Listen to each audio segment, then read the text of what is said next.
Today marks the 20th anniversary of one of the most devastating days in our nation's history. Any of us who are not toddlers know exactly where we were and what we were doing on September 11, 2001. In fact, that was our generation's Pearl Harbor. And despite what the fraud squad has to say, this was a lot more significant and devastating than some people got together and did something. It was the worst attack on American soil in U.S. history. And in the midst of all the chaos, mayhem, and confusion, police officers and first responders stepped up and showed us what it means to be heroes. The terrorist attacks that took place on September 11, 2001 caused more law enforcement line of duty deaths than any other single incident in American history. Terrorists, not extremists. That's just the latest lie from the cultural overlords and their propaganda pushers. 72 officers were killed on that tragic day. In total, 412 first responders died on 9/11. And sadly, 2 decades later, more than that have died due to health-related issues from ground zero. Over 1,100 9/11 first responders have been diagnosed with cancer directly linked to the dust and the air quality they worked in after the terror attacks. To this day, 9/11 responders are still fighting to secure health benefits 20 years after the attacks from Congress.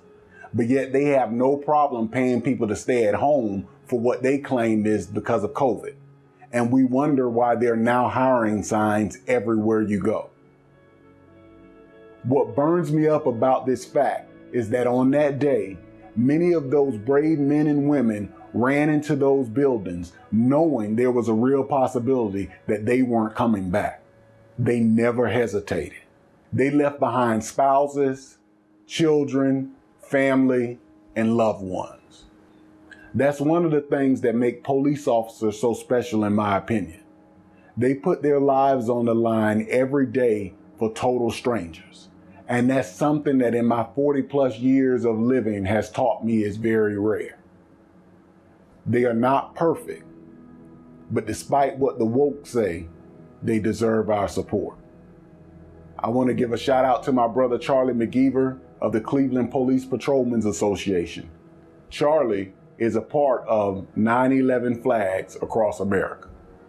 Last month, in partnership with the National America's 9/11 Ride, they took 60 U.S. flags and flew them at each of the 3 national memorial sites. Those flags were then delivered to the governors of each state to fly above the state capitals on today. Check out more about this awesome movement at 911flagsacrossamerica.org. So as you go about this important day in our nation's history, please don't be fooled by those seeking photo ops and headlines, because their deeds show us what they are really about. And finally, I encourage you to think about those who gave their lives trying to save others. Then remember those who do the same thing in our communities every day.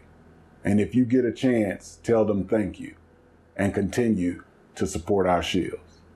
God bless.